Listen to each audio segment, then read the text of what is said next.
حضرت آدم علیہ السلام کے زمین پر آنے سے تقریباً 3435 سال اور طوفان نوح سے تقریباً 1080 سال بعد اللہ کے پیارے خلیل ابن ابراہیم علیہ السلام کا زمانہ آ گیا۔ اللہ کے نبی ابراہیم علیہ السلام لوگوں کو دیکھتے تھے کہ کوئی سورج کی پوجا کر رہا ہے، کوئی ستاروں کی پوجا کر رہا ہے، کوئی آگ کی پوجا کر رہا ہے تو کوئی بتوں کی پوجا کر رہا ہے۔ ابراہیم علیہ السلام نے پوری زمین کو دیکھا اور زمین والوں سے کہنے لگے کہ یہ سورج طلوع ہوتا ہے اور غائب ہو جاتا ہے، کیسے ہو سکتا ہے کہ اللہ غائب ہو جائے؟ یہ تارے روشن ہوتے ہیں اور پھر نظروں سے غائب ہو جاتے ہیں، کیسے ہو سکتا ہے کہ اللہ غائب ہو جائے؟ یہ آگ جلتی ہے اور پانی سے بجھ جاتی ہے، کیسے ہو سکتا ہے کہ اللہ کو کوئی بجھا دے؟ اور یہ مٹی کے بت جس کو ہم اپنے ہی ہاتھوں سے بناتے ہیں، کیسے ہو سکتا ہے کہ یہ ہمیں رزق دے سکیں؟ بس ابراہیم علیہ السلام اپنے کردار افعال سے لوگوں کی اصطلاح کرتے رہے، لیکن لوگ ابراہیم علیہ السلام کے پیغام حق کو تسلیم نہیں کرتے تھے۔ ایک مرتبہ وہاں کے سارے لوگ اپنے بتوں کو چھوڑ کر میلے میں جانے لگے۔ حضرت ابراہیم علیہ السلام نے فرمایا کہ میں تم لوگوں کے ساتھ نہیں چلوں گا۔ آپ نے دیکھا کہ ان کی عبادت گاہ میں کافی بت رکھے ہوئے تھے اور ان کے سامنے کھانا رکھا ہوا ہے، لیکن وہ بت کھانا اٹھا کر کھانے کا قاصر ہے۔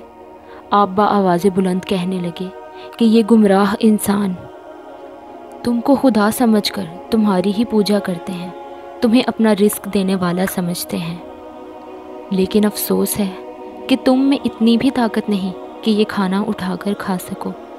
آپ نے ایک کلہاڑی سے تمام بتوں کو توڑ دیا اور وہاں کا جو سب سے بڑا بت تھا اس کے کاندھے پر کلہاڑی رکھ دی اور باہر آ گئے۔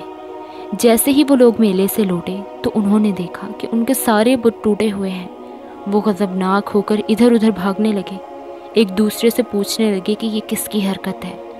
بہت غور و فکر کے بعد سب نے یہ طے پایا کہ یہ کوئی بھی نہیں کر سکتا، اگر کوئی یہ حرکت کر سکتا ہے تو ابراہیم علیہ السلام ہی ہے، کیونکہ وہ ہمارے بتوں کو خدا نہیں مانتے، ان کی توہین کرتے ہیں۔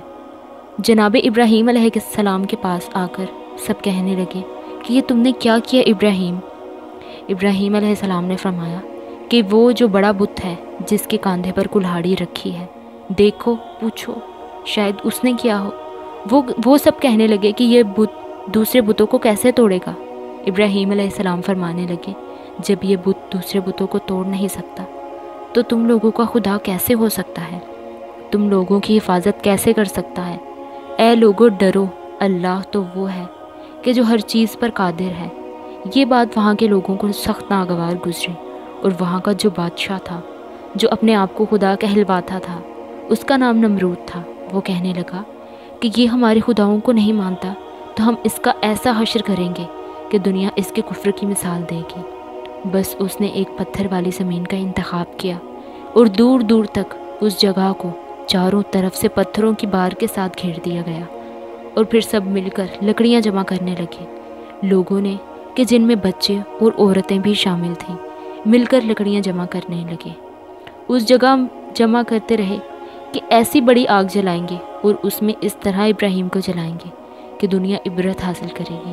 تاریخ نے لکھا کہ 2 سال تک وہاں کے لوگ لکڑیاں جمع کر رہے تھے اور اتنی بڑی آگ جلائی کہ دنیا کی تاریخ میں اتنی بڑی آگ آج تک نہیں جلی۔ بس اللہ کے خلیل ابراہیم علیہ السلام کو منجلی میں ڈال کر اس آگ کی طرف جب پھینکا جا رہا تھا تو حضرت ابراہیم علیہ السلام مطمئن ہو کر کہنے لگے کہ میری مدد کرنے والا، میرا خالق، میرا مالک میرے ساتھ ہے۔ جیسے ہی آپ کو اس آگ کی طرف پھینکا گیا تو لوگ دور سے تماشا دیکھ رہے تھے۔ ابراہیم علیہ السلام فضا سے آگ کی طرف جا رہے تھے کہ اسی پہر جبرائیل امین نازل ہوئے اور کہنے لگے کہ اے اللہ کے نبی ابراہیم، اگر میرے لیے کوئی حکم ہو تو فرمائے۔ آپ نے فرمایا اگر تم اللہ کی طرف سے آئے ہو تو بتاؤ، لیکن اگر اپنی طرف سے آئے ہو تو واپس چلے جاؤ۔ ابھی کچھ ہی دیر گزری تھی کہ جناب میکائیل عرض کرنے لگے کہ اے اللہ کے خلیل، آپ مجھے حکم دیں میں بارش برساؤں۔ اللہ کے نبی ابراہیم علیہ السلام نے فرمایا کہ اے میکائیل، تیری قدرت سے بھی بڑی قدرت ایک طاقت ہے اور اس کی رضا مجھے قبول ہے۔ یہ کہتے کہتے ابراہیم علیہ السلام آگ کے درمیان آ پہنچے کہ اللہ نے فرمایا کہ اے آگ ٹھنڈی ہو جا اور ابراہیم کے لیے آرام دہ بن جا۔ اللہ کے وہ الفاظ جیسے ہی آگ نے سنے تو وہ آگ گلزار بننے لگی۔ لوگوں نے دور سے دیکھا کہ ابراہیم میں اس آگ میں پرسکون بیٹھے ہیں۔ ابراہیم کی رسیاں جل رہی ہیں، لیکن نہ ہی ان کے کپڑے جلے اور نہ ہی ابراہیم کو اس آگ نے کوئی تکلیف دی۔ یہ معجزہ دیکھ کر سب حیران ہو گئے، اور کچھ ہی دیر میں صحیح و سالم ابراہیم علیہ السلام اپنے مبارک قدموں سے اس آگ سے باہر نکلے۔ پورا بابل شہر حیران ہو گیا کہ ہمارے خداؤں سے بھی طاقتور ابراہیم کا خدا ہے۔ یہ معجزہ دیکھ کر حضرت لوط علیہ السلام حضرت ابراہیم علیہ السلام پر ایمان لے آئے، اور آپ فرمانے لگے کہ مجھے جتنا سکون اس آگ کے درمیان جا کر ملا، اتنا سکون مجھے آج سے پہلے کبھی نہیں ملا۔